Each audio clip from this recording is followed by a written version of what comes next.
का सम्मान देखने आज आपके साथ चलूंगी। बाबा साहब कहते हैं नहीं रमा, तू हमारे साथ नहीं चल सकती हो। कारण क्या है? आखिर क्यों बाबा साहब माता रमाबाई को मना कर दिए कि हमारे सम्मान समारोह में तुम नहीं चल सकती हो? ये कारण आप लोग जान लें। माता रमाबाई के पास साड़ी नहीं था और बाबा साहब माता रमाबाई को ना करके मना करके चले जाते हैं। बाबा साहब जब चले जाते हैं तो माता रमाबाई का बहुत मन था उनका सम्मान देखने का, और उस पगड़ी को लाती है। उस पगड़ी में सलवटें बहुत ज्यादा थी, उस पगड़ी में सलवटें बहुत ज्यादा थी। उसे हाथ से समेटती है और उसे साड़ी बनाती है। जो आज हमारे आपके अलमारी में साड़ी भरा रहता है, नंबर नहीं आता है कि इसको कब पहने, ये वही भरी कहानी है। इसको हमको और आपको समझना होगा। माता रमाबाई उस पगड़ी को साड़ी बनाती है, सलवटें उसमें बहुत ज्यादा था, उसे हाथ से समेटती है और पहन करके बाबा साहब के सम्मान समारोह में जा पहुंचते हैं। बाबा साहब इसी तरीके से पब्लिक के बीच में जब बोल रहे थे तो माता रमाबाई पीछे से छुप करके उनके भाषण को सुन रहे थे। बाबा साहब की नजर माता रमाबाई पे बोलते समय जब पड़ती है और वहां से सम्मान समारोह खत्म जब होता है तो माता रमाबाई वहां से वापस चली जाती है। बाबा साहब के पहुंचने से पहले माता रमाबाई आके घर पहुंचती है और उस पगड़ी को उसी तरीके से समेट करके पगड़ी बना करके उसी जगह पे जा करके रख देती हैं। लेकिन बाबा साहब इन सभी चीजों को देख रहे थे।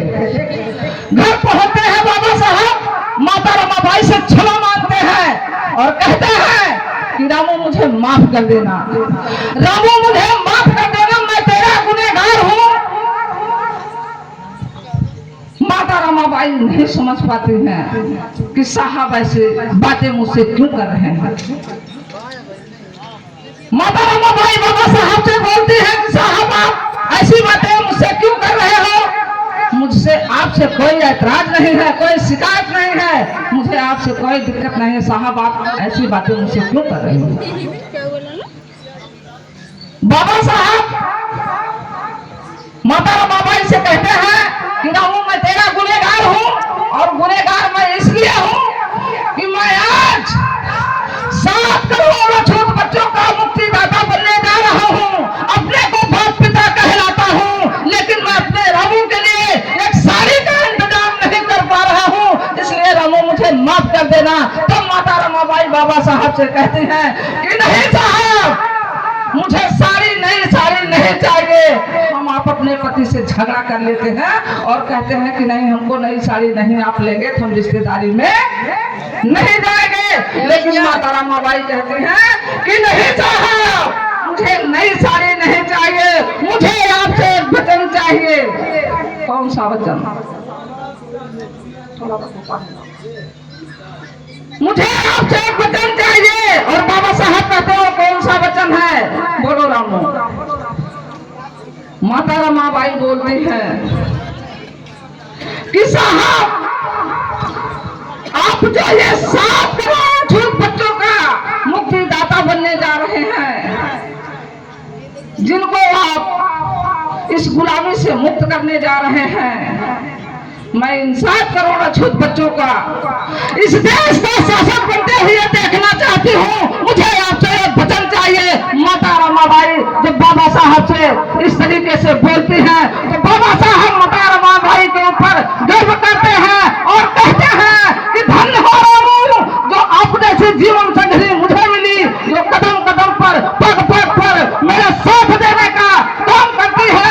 ऐसी थी हमारी पूज्य माता रमाबाई। क्या हम आप एक दूसरे के विषय में कभी सोचते हैं? कभी सोचते हैं? कभी नहीं सोचते हैं। हम और आप तो यही सोचते हैं कि जो हमसे आगे बढ़ रहा है उसकी टांगे पकड़कर खींची जाए जल्दी से, ताकि आगे ना बढ़ पाए। बोलिए सही है कि नहीं? यहाँ कोई नहीं बोलेगा। आज हम सभी लोग मनवाद नहीं अम्बेडकरवादी हैं, यहाँ बैठे हैं, जयंती मना रहे हैं बड़े हर्षोल्लास से, लेकिन कल मनवाद हो जाएंगे। पूछे क्यों? कल हम सभी लोग बर्बाद हो जाएंगे। पूछे क्यों? क्योंकि कल से तो आप लोग इतना सोएंगे, पूरा 12 महीने लगातार सोएंगे। लेकिन मुझसे पूछिए, मैं जब माता रमाबाई के त्याग और बलिदान के विषय में जानकारी मिला, तब ये गीता बोध निकली घर से, तब ये गीता बोध निकली घर से कि हे माता रमाबाई, अगर आपके 4 बच्चे बलिदान हुए हैं, बिना कफन के दफन हुए हैं, तो हम सबके लिए हुए हैं। अगर लंदन में बाबा साहब भूखे पेट पढ़ाई किए हैं, तो हम सबके लिए किए हैं। अगर बाबा साहब हमारे और आप सभी लोगों के तरीके से एक हवेली बनाने का सपना देखे होते, तो शायद हमको आपको हवेली में रहने का मौका नहीं मिलता। अगर माता रमाबाई सुंदर साड़ी पहनने का सपना देखी होती, तो शायद हमको आपको जो यहाँ आज सभी लोग राजकुमार और राजकुमारी बनकर बैठे हैं, आज भी हमारे मुंह से लाल टपकता, आज भी हमारे बाल बिखरे रहते, आज भी हम पशुओं